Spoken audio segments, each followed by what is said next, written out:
네, 안녕하세요. 오늘도 지구과학 1 시간이 됐고요. 이번 시간에는 좀 진도를 빨리빨리 빼려고 합니다. 그래서 미리미리 적고 설명하고 녹화 끄고 지우고 다시 적고 다시 녹화 켜서 설명하고 그런 식으로 적는 시간을 좀 최소화 시켜서 이번 수업을 진행하려고 합니다. 그러니까 집중 잘 해주시고요. 먼저 저번 시간에 배운 거에 대해서 좀 가볍게 알아보고 시작할게요. 저번 시간에 온대저기압에 대해서 배웠는데 이 온대저기압의 구조를 일단 배웠고요. 저기압 중심으로부터 남서쪽에 한랭전선, 그리고 남동쪽에 온난전선이 있다고 얘기를 했습니다. 그리고 각각 한랭전선과 온난전선이 어떤 단면의 모양을 가지고 있고 어떤 강수 형태, 무슨 구름 형태를 갖는지 다 배웠습니다. 그래서 그걸 조합적으로 봤을 때 온난전선 앞에는 층울형 구름이 있고 넓은 지역에 약한비가 나타나고 그리고 기온이 내려가고 남동풍이 분다는 것을 알 수 있었고요. 온난전선과 한랭전선 사이, 여기 부분이죠. 여기에서는 맑고 기온이 올라가고 남서풍이 분다는 것을 알 수가 있었습니다. 그리고 한랭전선 뒤에서는 정란운, 저군형 구름 중에서 천둥번개를 동반한 두꺼운 구름을 정란운이라고 얘기를 하는데 정란운이 한랭전선 뒤쪽에 형성되어 있고 또 여기서는 좁은 지역에 소나기가 내리며 간혹 천둥번개가 동반되기도 한다. 그리고 한랭전선 뒤쪽으로 가면 기온이 낮아지고요. 그리고 북서풍이 분다는 것을 다 배웠습니다. 즉, 이 그림을 보면 풍향은 이 저기압 중심의 남쪽에서는 남서풍, 동쪽에서는 남동풍, 그리고 서쪽에서는 북서풍이 있고 북쪽에서 북동풍이 불고 있다는 것을 확인해 두면 좋겠습니다. 그리고 각각 어떤 공기가 위치하는지, 온난전선 앞에는 찬 공기, 가운데는 따뜻한 공기, 그리고 왼쪽에는 찬 공기가 위치한다는 것을 확인을 해 주시고요. 이러한 온대저기압은 결국에 이동을 합니다. 왜 이동을 하냐면 편서풍 때문에 이동을 해요. 이 온대저기압이 생성되는 곳, 온대지방이죠. 이 온대지방에서 지배적으로 불고 있는 바람이 편서풍입니다. 편서풍은 서에서 동으로 불어가는 바람이죠. 서에서 동으로 꾸준히 이렇게 부는 바람에 의해서 온대저기압이 이동을 하는데 온대저기압이 이동함에 따라 온대저기압의 각 부분에 우리나라가 위치를 하게 되고요. 그렇게 영향을 받게 됩니다. 예를 들어서 우리나라가 여기 온대저기압의 앞쪽에 위치하고 있었다. 그러면 온난전선 앞쪽에 이러한 날씨 영향을 받을 거고요. 시간이 지나서 이 온대저기압이 우리나라까지 왔다 하면은 우리나라는 여기 온난전선과 한랭전선 사이에 위치하고 있겠죠. 그렇게 되면 이런 날씨 변화가 나타날 것이며 시간이 더 지나서 온대저기압이 우리나라를 지나갔다라고 하면 우리나라가 여기 한랭전선 뒤쪽에 위치하고 있겠죠. 그러면 이런 날씨 변화가 나타날 것이다 라는 겁니다.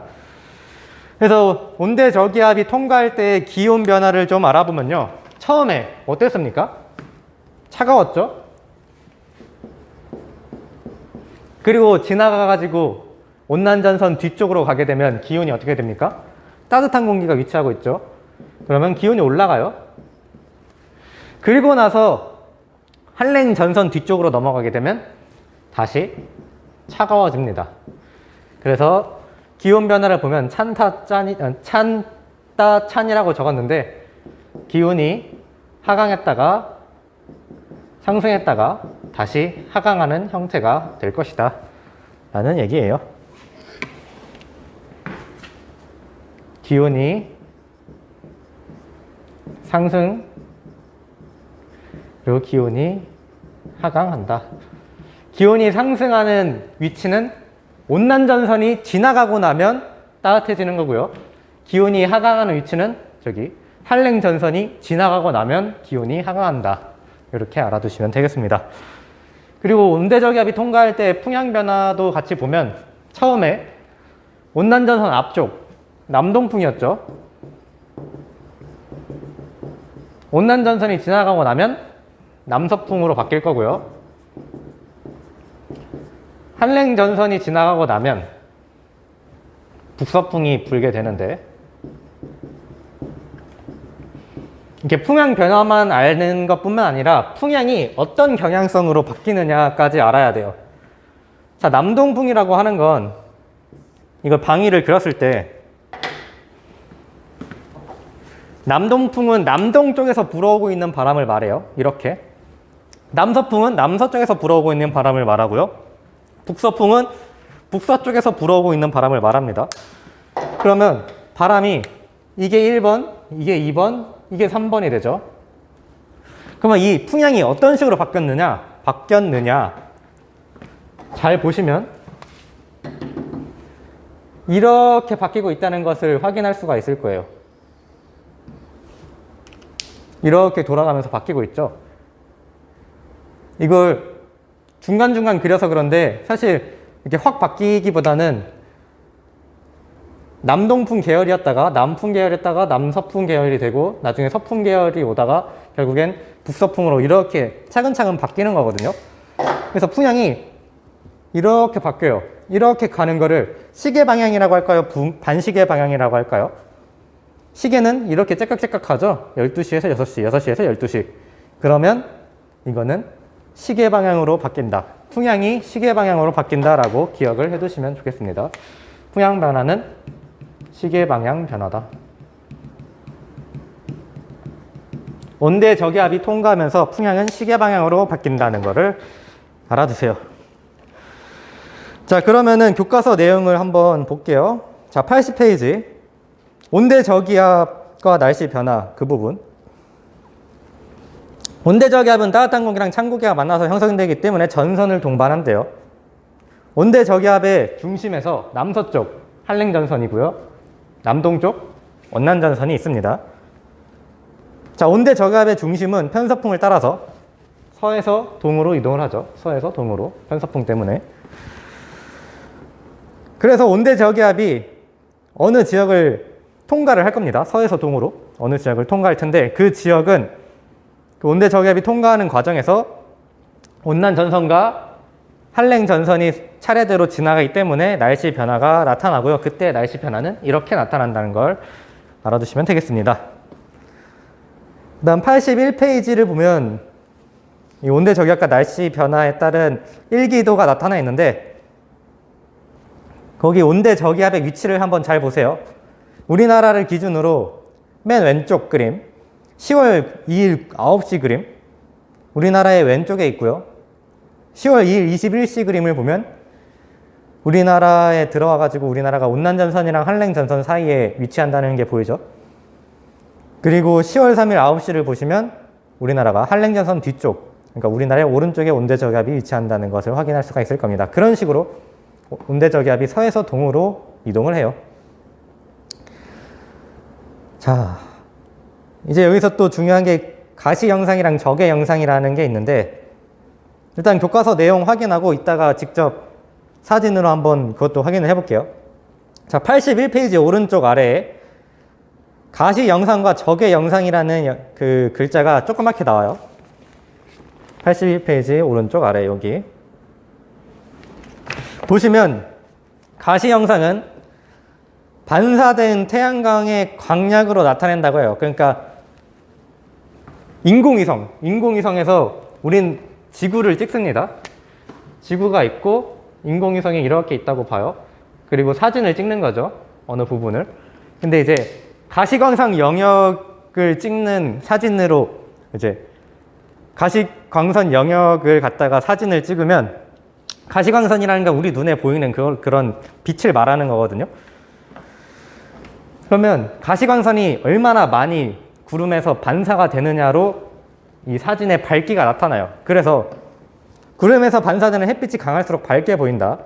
근데 반사되는 햇빛의 세기가 강하다는 건 구름이 더 두껍다라는 뜻이에요. 즉 가시 영상을 봤는데 구름이 하얗게 나왔다 아니면은 좀 어둡게 나왔다 그런 걸 비교할 수가 있는데 하얗게 나온 구름이 두꺼운 구름이다 라는 겁니다.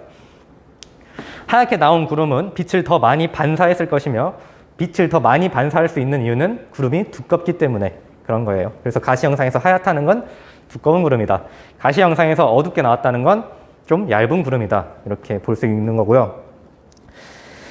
그리고 적외 영상은 가시광선 영역을 이제 촬영하는 게 아니라 적외선 영역을 촬영하는데 적외선이라는 건 온도에 따라서 방출되는 양이 달라요. 온도가 높으면 적외선 영역이 많이 나오고요. 온도가 낮으면 적외선 영역이 좀 적게 나오는데, 물체가 방출하는 그 적외선 영역은 결국에 물체의 온도에 따라서 달라져요.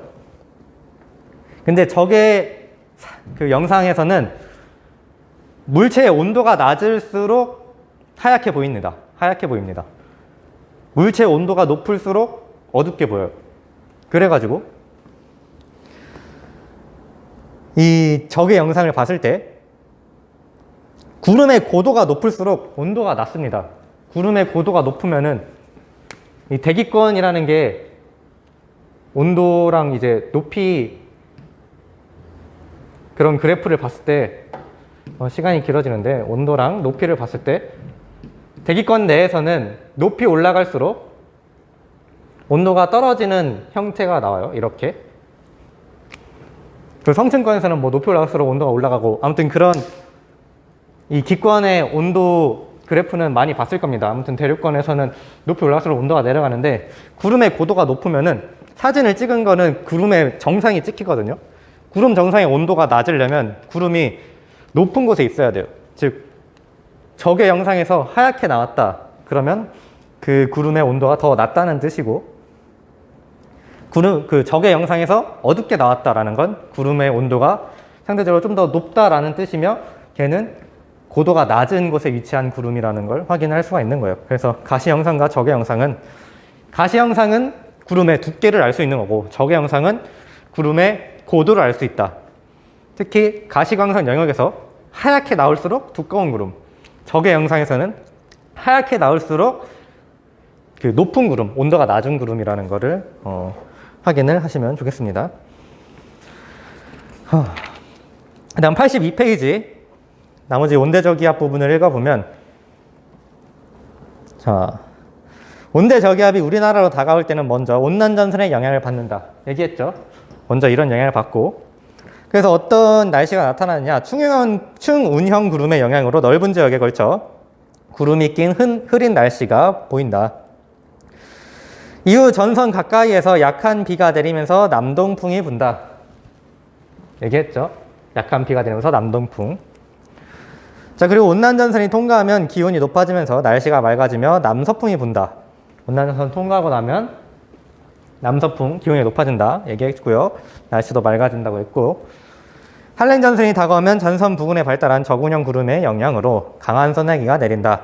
한랭전선이 통과하면 기온이 낮아지고 북서풍이 분다. 다 얘기했습니다. 그래서 이 온대저기압은 결국에 이 북쪽에 찬 공기, 남쪽에 따뜻한 공기가 있는 상태에서 저기압성, 반시계 회전이 일어나가지고 이런 왼쪽에 한랭전선, 오른쪽에 온난전선을 갖는 이런 온대저기압이 형성이 되는데, 시간이 지나면 결국에 한랭전선이 이 온난전선을 따라잡으면서 회색전선이 나타나죠. 그렇게 되면 기층이 전체적으로 안정되면서 저기압이 소멸이 됩니다. 그 내용이 그 그림 3과 같이라고 써 있는 부분에 나와 있어요. 정체 정선상의 파동으로부터 발생한 온대저기압은 한랭전선이 온난전선을 따라가 겹쳐지면 회색전선이 형성되면서 세력이 약해지고 이후 서서히 소멸한다. 특히 이 부분에서 좀 자세히 봐야 될 게 정체 전선상의 파동. 처음에는 정체 전선이었다는 얘기예요. 이렇게 밑으로 한랭전선, 위로 온난전선이 있는 정체 전선이었는데, 여기서 파동이 생겨서 온대저기압이 만들어지고 나중에는 회색전선이 만들어지면서 소멸한다는 거. 그걸 알아두시길 바랍니다. 우리가 배운 4개의 전선이 온대저기압 일생에 다 나타난다는 거예요. 그리고 회색전선이 형성되면서 세력이 약해지고 이후 서서히 소멸한다고 하는데, 이 교과서 내용이랑 살짝 달라요. 교과서, 그러니까 그림을 보면, 그림 3의 말을 보시면 회색 과정이 확대되고 저기압은 최대 발달이라고 나와 있죠. 거기서 저기압이 최대 발달되는 순간은 사실 회색 과정이 시작될 때예요. 회색 전선이 만들어지기 시작할 때 최대로 저기압이 발달한 상태거든요. 근데 여기서는 회색 과정이 확대될 때 저기압이 발달된다고 나와 있어서, 그러면서 밑에서는 또 제대로 얘기하고 있죠. 회색 전선이 형성되면서 세력이 약해지고 이후 서서히 소멸한다. 결국 맞는 거는 회색 전선이 형성되기 시작할 그때가 가장 저기압이 센 겁니다. 그리고 형성되면서 세력이 약해지는 거고요. 알겠죠? 그러니까 그림 3의 말을 살짝 고쳐주시면 되겠어요. 배색 과정이 시작될 때 저기압이 최대로 발달한다. 그리고 80페이지에 나와 있는 온대저기압의 구조 있죠? 막 저기압 중심 있고 난충원 있고 한랭전선, 온난전선, 따뜻한 공기 그런 거 온대저기압의 구조 그림 그것도 잘 봐두시길 바래요. 그림 2번. 그리고 80페이지 오른쪽에 편서풍이라고 살짝 설명이 나와 있는데 편서풍에 대해서 잘 모르시는 분은 그것도 확인을 하시길 바랍니다. 자, 그럼 잠깐 끊고 지우고 다시 올게요.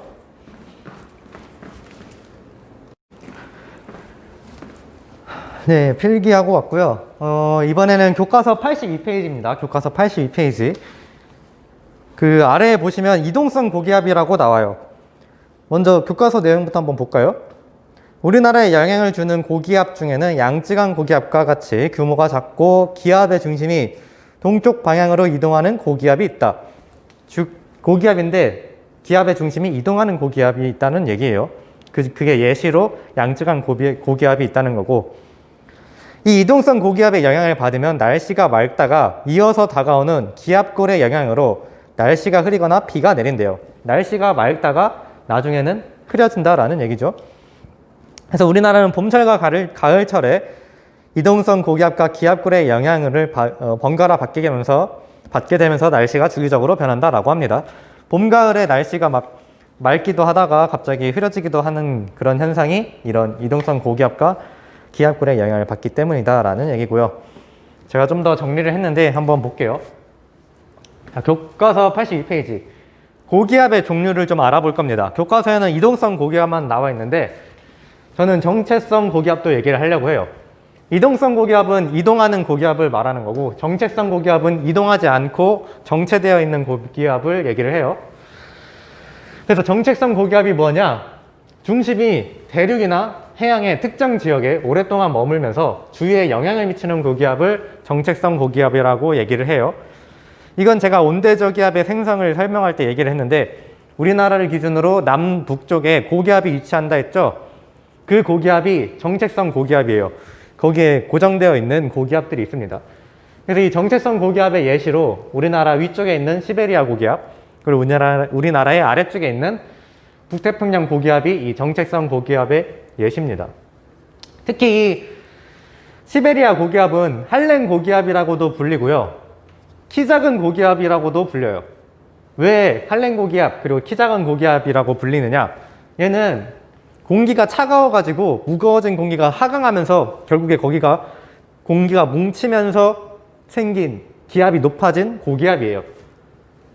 그래서 위에서부터 공기가 밑으로 뭉쳐서 고기압이 된 게 아니라 그냥 지표가 차가우니까 공기가 같이 차가워져서 무거워져서 내려와서 생긴 고기압이라는 얘기입니다. 즉 하층에서만 고기압이 형성되어 있고요. 그래서 차가워서 형성됐으니까 한랭 고기압이라고도 얘기를 하고 하층만 고기압이기 때문에 키 작은 고기압이라고도 얘기를 합니다. 이렇게 지표가 차가워서 생성되었기 때문에 하층만 고기압인 한랭 고기압. 그리고 북태평양 고기압은 우리나라 남쪽에 있는 고기압인데 얘는 어떻게 생긴 거냐면 대기 대순환에 의해 가지고 상공에서부터 밑으로 내려온 공기들이, 그러니까 상공에서부터 수렴된 공기들이 너무 수렴되다 보니까 결국엔 밑으로 간 거예요. 상층에서. 그러니까 위에서부터 계속 고기압이 하층까지 이어지는 겁니다. 즉 이 고기압은 따뜻한 공기가 무거워서 생긴 게 아니라 대기 대순환에 의해서 생긴 고기압이고요. 따뜻한 고기압이라서 온난 고기압이라고 얘기를 하고, 그리고 상층까지 고기압이기 때문에 키 큰 고기압이라고 얘기를 해요. 이 대기 대순환은 지구과학 2에서 배우니까 좀 어려울 텐데 대충 얘기하면 적도에서 공기가 상승해요. 뜨거워서. 그리고 상승한 공기는 대륙 건계면을 통과해서 성층권까지 갈 수는 없습니다. 즉 대륙 건계면에서 결국에 계속 올라오니까 양쪽으로 퍼질 텐데, 퍼진 공기가 가다가 무한히 북쪽으로 갈 수 있는 건 아니고, 이 개념 좀 어려운데 전향력 때문에 꺾여요. 결국에 꺾여서 위도 30도 부근에서 공기들이 북쪽으로 가던 공기가 이렇게 꺾여서 위도 30도에서 빙글빙글 돕니다. 빙글빙글 돌다가 공기는 계속 공급되니까 빙글빙글 도는 공기들이 쌓이다 보면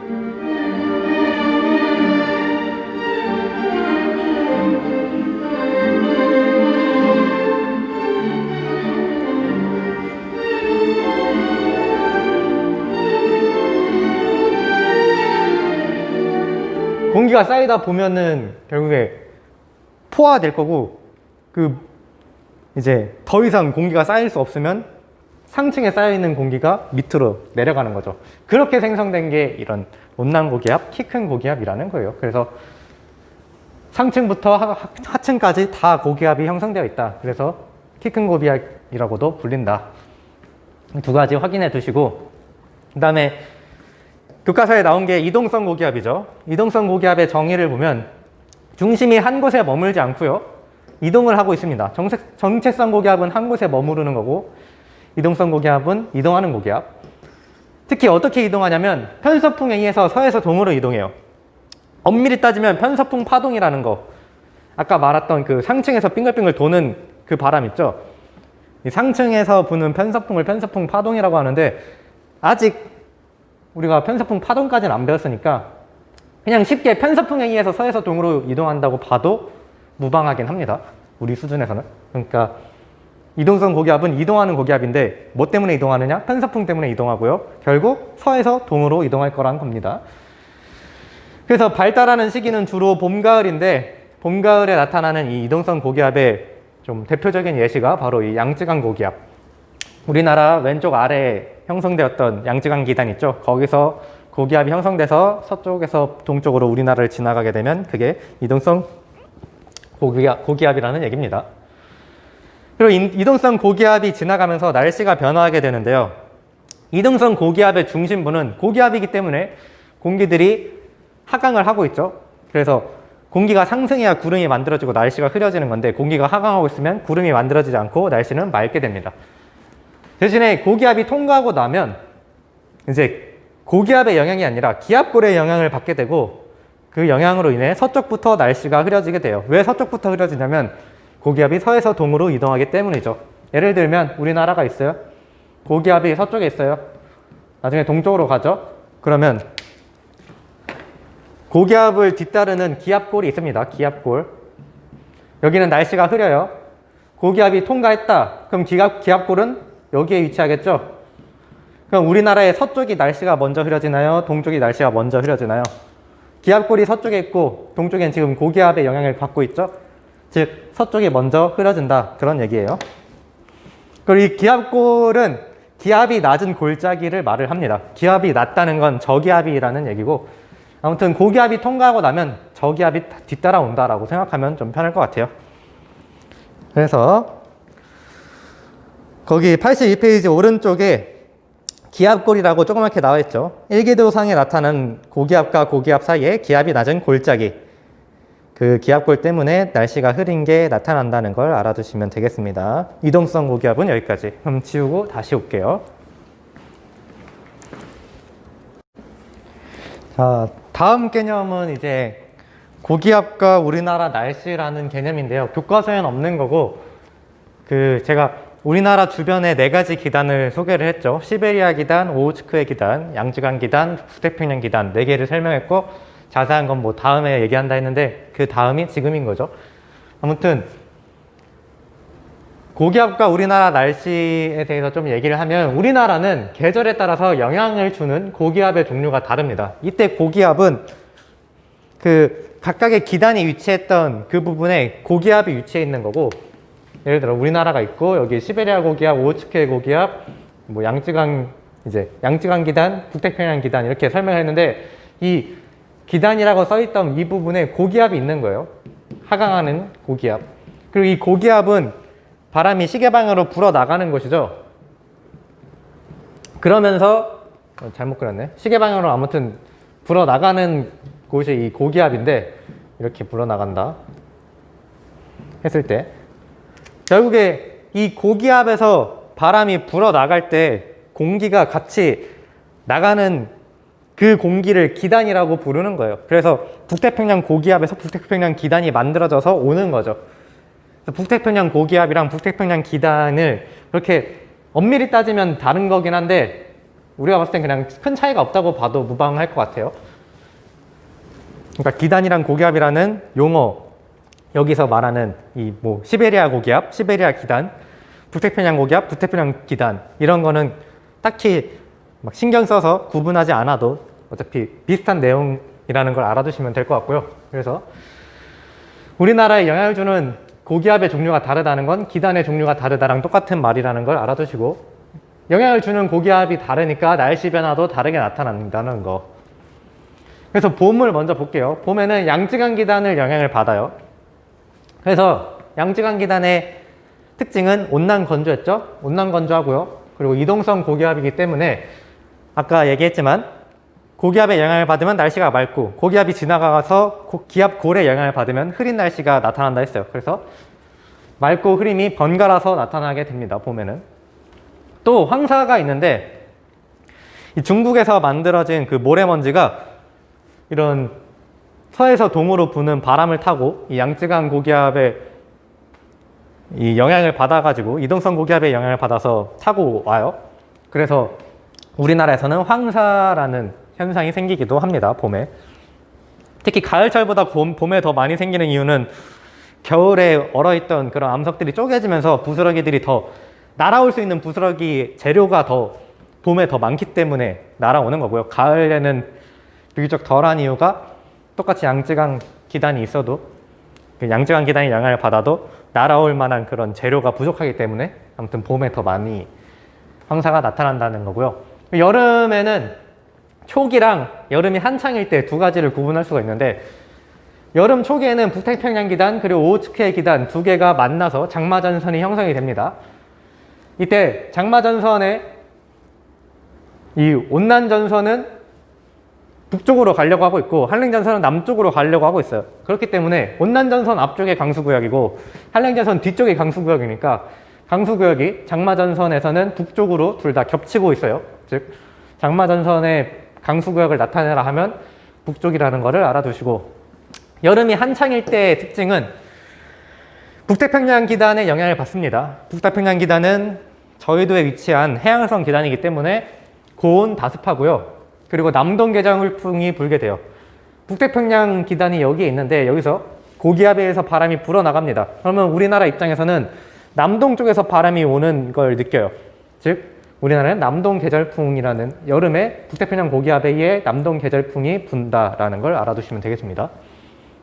그리고 가을을 보면, 가을은 똑같이 양쯔강 기단에 좀 영향을 받게 되는데 온난 건조보다는 이제 그 태양의 고도가 내려가면서 비교적 한랭 건조해져요. 비슷하게 온난 건조라고 써도 되는데 굳이 이 봄이랑 약간 구별을 주기 위해서 한랭 건조라고 쓴 겁니다.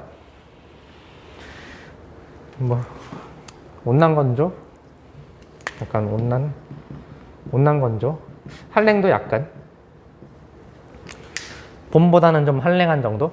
아무튼 얘도 똑같이 이동성 고기압의 영향을 받기 때문에 날씨가 많이 변해요. 맑았다가 흐렸다가 맑았다가 흐렸다가, 그런 특징이 있고, 겨울 같은 경우에는 시베리아 기단의 영향을 받죠. 시베리아 기단은 북서쪽에 있는 대륙성 한대 기단이고요. 따라서 춥고 건조한 그 공기가 많이 오고, 이때 부는 건 북서계절풍입니다. 우리나라 입장에서 시베리아 고기압은 저기 북서쪽에서 있는 기단이죠. 그로부터 바람이 불어오니까 북서쪽에서 불어오는 바람을 우리나라 사람들이 느끼게 될 거고, 그거는 북서계절풍이라고 얘기를 한다. 그래서 겨울에 북서계절풍, 여름에 남동계절풍이 분다는 거를 알아두시길 바랍니다.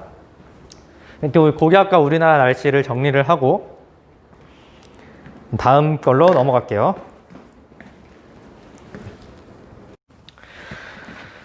네, 이번에는 위성 영상이랑, 그러니까 위성 영상인 가시 영상이랑 적외 영상에 대해서 좀 더 언급을 할 건데요. 교과서 83페이지를 보세요. 교과서 83페이지. 거기에 보면 일기예보의 과정이라고 나오죠. 뭐 우리 인간은 일상생활이나 산업활동, 뭐 농업활동 등등 다 날씨의 영향을 크게 받는 활동들을 많이 하니까 날씨에 관심이 되게 많습니다. 즉 일기예보에 관심이 많은데, 일기예보는 어떻게 이루어지느냐? 먼저 기상현상을 관측을 해가지고 자료를 수집하는 과정이 필요해요. 근데 이 기상현상을 관측하는 기술이 바로 가시영상 그리고 적외영상 이런 기술이 있는 겁니다. 얘네들은 인공위성을 갖다가 사진을 찍는 거고요. 이런 게 더 이제 계속 발달하고 있다 보니까 아주 옛날에는 막 오늘은 비 올 겁니다 라고 일기예보를 했지만 항상 틀렸던 적이 많았죠. 그래도 요새는 꽤 정확하지 않나요? 여러분들 막 네이버에 천안시 날씨 쳐가지고 그거 보고 등교하는 경우도 많고 그럴 텐데 꽤나 정확해진 이유가 이런 관측 기술의 발달이 많이 이루어졌기 때문이에요. 아무튼 우리가 배워야 할 이런 관측 기술은 가시영상이랑 적외영상, 그러니까 위성 영상 중에서도 가시영상과 적외영상 이 두 가지를 배울 건데 한번 알아보죠. 먼저 위성 영상이란 게 뭐냐면 인공위성으로 이제 기상 정보를 촬영한 영상을 갖다가 위성 영상이라고 얘기를 해요. 지구가 이제 인공위성을 띄워놨죠. 인공위성을 갖다가 지구 위에서 여러 기상현상들을 촬영을 합니다. 가시영상을 촬영할 수도 있고 적외영상을 촬영할 수도 있어요. 먼저 가시영상이 뭔지 좀 볼게요. 얘는 가시광선, 아까도 말했지만 빛의 영역을 갖다가 촬영을 하는 거예요. 그래서 구름이나 지표면에서 반사된 빛을 촬영을 하는 거고요. 빛이 필요하기 때문에 빛이 없는 밤에는 촬영이 안 됩니다. 그러니까 촬영을 해도 되는데 그냥 깜깜한 사진이 나오는 거예요. 뭐 이렇게 그냥 아무것도 안 보이는 깜깜한 사진이 나오는 거죠. 즉 찍어봤자 뭐 어차피 못 본다. 밤에는 촬영이 불가한다라고도 말을 할 수가 있겠어요. 그래서 정오라고 하면 낮 12시죠. 그래서 정오에는 촬영이 가능하고요. 자정은 이제 밤 12시를 말하는데 자정에는 촬영이 불가능하다. 이렇게 알아두시고 그래서 막 수능 문제 같은 경우를 보면 막 이 영상은 자정에 촬영한 영상이다. 뭐 이 영상은 정오에 촬영한 영상이다. 그런 식으로 정보를 줄 겁니다. 그래서 정오라면 가시영상일 수도 있고 적외영상일 수도 있고 만약 자정이라면 가시영상은 아니겠구나. 그런 걸 알아두시면 되겠고 이 특징은 빛이 강할수록 이 가시영상상에서 밝게 보여요. 하얗게 보인다는 얘기죠. 즉 두꺼운 구름일수록 밝게 보이게 되는데 두꺼운 구름이 밝은 이유는 빛 반사를 잘하기 때문이에요. 얇은 구름은 빛 반사를 덜 해가지고 약간 어둡게 보입니다. 그래서 두꺼운 구름일수록 밝다는 거. 가시 영상에서는 그렇다는 거예요. 이번에 적외 영상을 보겠습니다. 적외 영상은 물체가 방출하는 적외선을 촬영하는 영상이고요. 온도가 높을수록 적외선 에너지가 높게 방출을 해요. 근데 적외선 에너지가 높다고 해서 밝은 게 아니고 영상에서는 어둡게 나온다는 얘기입니다. 온도가 높은 구름일수록 적외선 에너지는 많이 내지만 대신 영상에서는 어둡게 나온다. 이걸 꼭 알아두시고 그래서 결과적으로 온도가 높은 구름은 어둡게 나오고 온도가 낮은 구름이 밝게 나오는데 어떤 구름이 온도가 낮냐면 고도가 높은 구름이 온도가 낮아요. 그래서 밝게 나오죠. 왜 고도가 높을수록 온도가 낮냐면 대륙권은 고도가 높을수록 온도가 하강해요. 구름은 기상현상이기 때문에 대륙권에서만 생성이 됩니다. 구름은 성층권에서는 생성이 안 돼요. 대류가 있어야지 생성이 되고 그 위에 이제 중간권은 수증기가 없어서 구름이 안 생기는 거고 아무튼 대륙권에서만 구름이 생성되는데 대륙권은 고도가 높아질수록 온도가 하강한다. 그러면 고도가 높은 구름일수록 온도가 낮을 거고 온도가 낮으면 희니까 고도가 높을수록 구름이 밝아진다는 걸 알아두시고요. 그리고 적외 영상의 특징은 즉 야간에도 촬영이 가능하다는 거예요. 얘는 반사된 빛을 보는 게 아니라 그 물체 자체가 내뿜는 그 적외 영역을 촬영하는 거기 때문에 언제든지 촬영할 수가 있습니다. 정오에도 가능하고요. 그냥 24시간 가능하다는 거예요. 언제든지 가능하다. 이거를 알아두시고 잠깐 끊고 각각 직접 어떻게 영상이 찍히는지 한번 컴퓨터로 확인해 볼게요. 네, 이번에는 그 실제 위성 영상으로 촬영한 화면을 가져왔고요. 왼쪽에 있는 게 가시 영상, 오른쪽에 있는 게 적외 영상입니다. 일단 둘 다 같은 시간에 촬영을 했어요. 그래서 화면에 나타나 있는 이 구름은 두 개가 동일한 구름이라는 걸 보시면 되겠습니다. 일단 A는 여기 가시 영상에서 이렇게 좀 밝게 보이는 구름이 나타나 있고요. B는 A보다는 좀 더 어두운 구름이 나타나 있는 상태입니다. 그리고 적의 영상에서는 A 구름이 좀 더 어둡고요. B 구름이 상대적으로 A보다는 밝은 상태로 나타나고 있다는 것을 알려드립니다. 이거를 핸드폰 영상으로 봐서 여러분은 잘 안 볼 수 있지만 실제 종이로 보면 A가 이제 밝고 B가 어둡다, 뭐 그런 게 다 구별이 될 겁니다. 아무튼 가시 영상에서 지금 A 구름은 밝게 나타났고요. B라는 구름은 어둡게 나타났어요. 즉 가시 영상은 반사된 빛을 촬영하는 건데 구름이 두꺼울수록 빛 반사가 잘 되고요. 그렇다면 더 밝게 보이기 때문에 A가 밝다는 건 지금 구름이 두껍다라는 얘기고 B가 어둡다라는 건 구름이 얇다라는 얘기입니다. 적의 영상 같은 경우에 A가 어두운데 어두우려면 온도가 높아야 되고요. 온도가 높으려면 구름의 고도는 낮아야겠죠. B는 지금 적의 영상에서 밝게 나타나는데 밝게 나타나려면 구름의 온도는 낮아야 되고요. 구름의 온도가 낮으려면 구름의 고도는 높아야 됩니다. 그래서 이걸 정리를 하면 A라는 구름은 두꺼운 구름일 거고요. 대신에 고도는 낮은 데에 위치해 있는 구름이죠. B는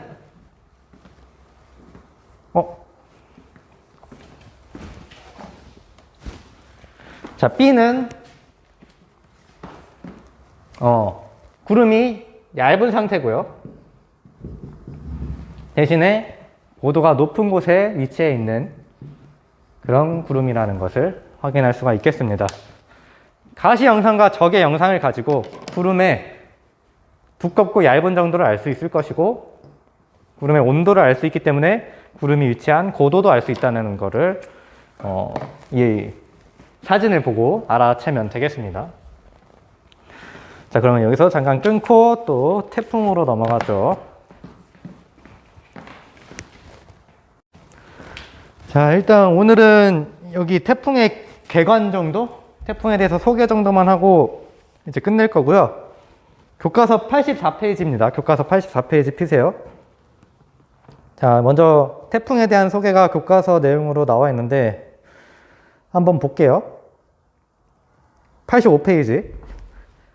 많은 비와 강한 바람을 동반하는 태풍은 북태평양 열대 해역의 서쪽에서 많이 발생하는 열대저기압이다. 태풍은 열대저기압이라고 불려요. 우리가 배운 게 온대저기압이었죠. 지금은 열대저기압이라는 걸 배울 겁니다. 자, 태풍은 에너지원이 수증기가 응결되는 과정에서 방출하는 열 에너지인 자멸이에요. 자멸. 태풍의 에너지원은 수증기가 응결되면서 방출되는 자멸이다. 그렇기 때문에 해수면의 온도가 27도 이상인 위도 5에서 25도의 열대 해상에서 발생을 하고요. 이제 중심 부근의 최대 풍속이 17m/s 이상이어야지 태풍이라고 이제 불리게 됩니다. 또한 공기에 소용돌이가 생성돼야 하므로 전향력이 매우 작은 0에서 5도 사이 지역에서는 거의 발생하지 않아요. 여기 85페이지에 나와 있는 내용 중에 제일 중요한 부분입니다. 태풍은 전향력이 작은 0에서 5도 사이 지역에서는 발생하지 않는다. 일단 전향력이 뭔지 모르시겠죠? 85페이지 오른쪽 보세요. 전향력에 대해서 설명이 나와 있습니다. 지구 자전에 의해 운동하는 물체에 작용하는 겉보기 힘이 전향력이에요. 뭐 딴 건 필요 없고 적도에서는 작용하지 않아요. 전향력은 지구 자전에 의해서 생기는 힘, 지구가 돌기 때문에 생기는 힘이고 적도에서는 생기지 않습니다. 전향력이. 그리고 이 전향력의 역할은 물체의 운동 방향을 휘어지게 만들어요. 즉 저기압이 생겼을 때 공기가 모여드는데 이게 반시계 방향으로 휘어지면서 모여야지 이 태풍으로 성장할 수가 있는데 전향력이 거의 제로에 가까운 이 적도 부근에서는 온도가 이 열대 해상의 온도가 굉장히 높더라도 태풍이 발생하기 어려운 이유가 전향력이 약해서 그렇다라는 겁니다. 즉 일단 태풍의 그러니까 태풍의 에너지원은 수증기의 잠열이에요. 그러니까 수증기가 많이 포함되어 있어야 되고, 또 이 수증기가 응결하면서 많은 열을 내뿜어야 됩니다. 즉, 수증기의 증발이 많은 열대 해상에서 되게 태풍이 성장할 수가 있죠. 근데 가장 증발이 잘 될 수 있는 적도에서는 형성이 안 된다라는 얘기예요. 그 이유는 전향력이 약해서. 전향력이 있어야 소용돌이 회전이 생기고, 그런 소용돌이 회전이 있어야 태풍으로서 성장이 되는 건데, 전향력이 약한 적도에서는 거의 발생하지 않는다. 그래서 태풍의 에너지원이 수증기가 응결하면서 생기는 잠열이기 때문에 계속 수증기를 공급받아야지 태풍의 세력이 유지가 되고요. 그래서 따뜻한 바다를 지나는 동안에는 수증기가 많은 바다니까 이제 태풍의 세력이 유지되거나 더 강해져요. 근데 차가운 바다는 증발이 잘 안 되는 곳이죠. 또는 육지는 이제 습도가 바다보다 훨씬 낮으니까 수증기가 거의 없어요. 그래서 차가운 바다나 육지를 지나게 되면은 수증기를 충분히 공급받지 못해가지고 지면과 마찰이 발생하면서 세력이 급속히 약화되어 소멸을 합니다. 그 육지보다 바다가 그 공기와의 마찰이 좀 적어요. 그래서 이 태풍이 이동하면서 에너지가 거의 마찰이에서 에너지를 안 잃고 이동할 수가 있는데, 육지에 가게 되면 공기가 지표면과의 마찰이 더 세지면서 아무튼 육지로 가면 수증기 공급도 잘 안 되고 지면과의 마찰까지 생겨가지고 태풍이 곧바로 아니고 좀 금방금방 소멸을 하게 된다라는 얘기예요. 그래서 태풍의 수명은 일반적으로 7에서 10일 정도이다. 거기까지 확인을 해두시고, 교과서에서 봐야 될 내용은 증발이 잘 되는 따뜻한 바다, 그리고 전향력이 있어야 된다. 그러면은 적도에서는 만들어지지 않는다. 그것까지 확인을 해두시면 되겠습니다. 그리고 교과서에 나와 있는 그림을 보시면 태풍이 생성되는 과정이 나와 있어요. 첫 번째, 공기의 상승 및 구름 생성. 공기가 상승해서 구름이 만들어지고, 이 구름에서 작은 소용돌이가 생성되고요. 그리고 상승 기류가 발달해서 태풍이 만들어지고 나중에 육지로 가가지고 태풍이 소멸되는데, 여기 나와 있는 태풍의 생성 과정도 한번 확인을 해 두시길 바랍니다. 그리고 그 밑에 이제 태풍이 거대하게 나와 있는데, 공기는 태풍의 눈을 감싸면서 북반구에서는 반시계 방향으로 휘어진다. 이 부분. 반시계 방향으로 휜다는 거. 아무래도 태풍은 저기압이니까 바람이 불어 들어올 거고요. 공기가 부족하니까. 그때 북반구에서는 북반구의 저기압에서는 반시계 방향으로 공기가 들어온다고 제가 첫 시간에 얘기했었죠. 이 대기 파트 첫 시간에. 그러니까 북반구에서는 반시계 방향으로 이제 태풍이 회전한다는 거. 저기압이니까 그것까지 확인을 해 두시고, 또 왼쪽 아래에 보면 그 지도가 나와 있어가지고 뭐 사이클론, 태풍, 허리케인 그런 식으로 나와 있는데, 그거는 지금 여기서 할게요. 자, 교과서 84페이지에 나온 게 열대 저기압이면서 태풍입니다. 열대 저기압이랑 태풍이 뭔 차이가 있냐면, 먼저 열대 저기압은 열대 해상에서 발생하는 저기압이 열대 저기압이에요. 온대 저기압은 온대 지방에서 발생하는 저기압이랬죠.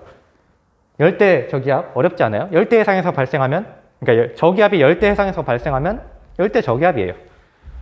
근데 열대 저기압이랑 태풍은 같으면서도 다릅니다. 어떻게 다르냐면, 태풍은 열대 저기압 중에서도 풍속이 강한 거, 특히 그 기준은 최대 풍속, 중심 부분의 최대 풍속이 17m/s라는 거, 교과서에 나와 있죠. 그 수치. 풍속이 강하다는 건 이제 최대 풍속 17m/s 중심에, 이게 기준인 거고, 또 우리나라에서는 태풍이라고 부르는데 다른 지역에서는 이름이 달라요. 미국에서는 이 강한 열대저기압을 허리케인이라고 부르고요. 인도 아프리카에서는 사이클론이라고 불려요. 그래서 이 아시아에서만 태풍이라고 부르고, 저기 인도 아프리카는 사이클론, 미국에서는 허리케인이라고 불린다는 거, 뭐 이런 것도 뭐 약간 교양 있는 내용이니까 한번 알아두시고. 그래서 태풍이 어떻게 발생하는가를 제가 좀 더 풀어서 설명을 해드릴게요. 자, 시작은 수증기가 많고 따뜻한 열대해상에서 시작합니다. 열대해상, 증발이 잘 돼요. 수증기가 많이 있는 상태. 자, 근데 온도가 높아져요, 공기가. 그러면 공기가 가벼워집니다. 공기의 온도를 높이면 이렇게 열팽창이 일어나가지고 가벼워져요. 상대적으로 밀도가 낮아져요. 그러니까 가벼워지는데, 그러면 부력이 생겨가지고 떠오릅니다. 공기가 상승하면 온도가 내려가요. 대륙권 내에서는 고도가 높아질수록 온도가 내려간다 했죠. 근데 수증기가 많은 공기였죠. 걔가 온도가 내려가면 수증기는 응결할 수 있게 됩니다. 자, 그러면 수증기가 응결할 때 어떤 현상이 벌어나느냐? 응결 자멸이 방출이 돼요. 물이 증발하면 열을 빼앗아 가고, 물이 응결할 때는 열을 방출한다는 거 중학교 때 다 배웠겠죠? 그래서 더우면 마당에 물을 뿌려라. 그러면 증발하면서 좀 시원해진다. 그 반대인 거죠. 이제 그러니까 물이 수증기가 될 때는 열을 빼앗아 가고, 수증기가 물이 될 때는 열을 방출해 가고. 아무튼 수증기가 응결할 때는 자멸이라는 게 방출이 되는데, 그때 방출하는 열을 자멸이라고 부르는 거예요. 아무튼 이 자멸이 방출되면 공기를 데펴줍니다. 공기를 데펴주면 더 뜨거워져서 부력이 더 생기죠. 그럼 또 상승하는 거예요. 그럼 봐봐요. 물이 이렇게 있었어요. 공기가 있었고 올라갔어요. 올라가니까 온도가 내려가서 응결해요. 응결하는데 열을 또 내. 그럼 여기 더 덮여지죠? 그럼 또 올라가겠죠? 그러면은 하층에서 이제 저기압이 형성이 돼요. 그러니까 공기가 상승하니까 밑에 있는 공기가 비었죠? 밑에 공기가 부족하면 기압이 낮아집니다. 저기압이 형성된다는 얘기예요. 그러면 그 부족해진 공기를 채우려고 주변에서 공기가 불어 들어오죠. 근데 불어 들어온 공기, 전향력에 의해서 휘어져요. 그때 휘어지는 방향은 이제 반시계 방향으로 휘어지는데,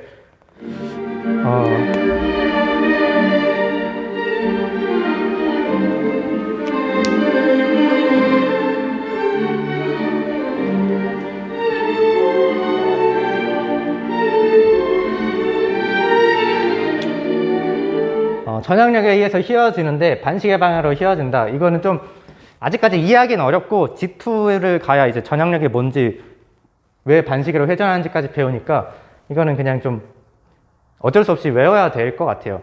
그러니까 태풍은 전향력 때문에 이제 소용돌이가 생기는 건데, 어떻게 어느 방향으로 생성이 된 그 소용돌이가 생성되느냐라고 물어봤을 땐 반시계로 소용돌이가 생긴다까지 알아두시면 되겠습니다. 그냥 이건 외워야겠죠. 어쩔 수 없지. 어쩔 수 없이.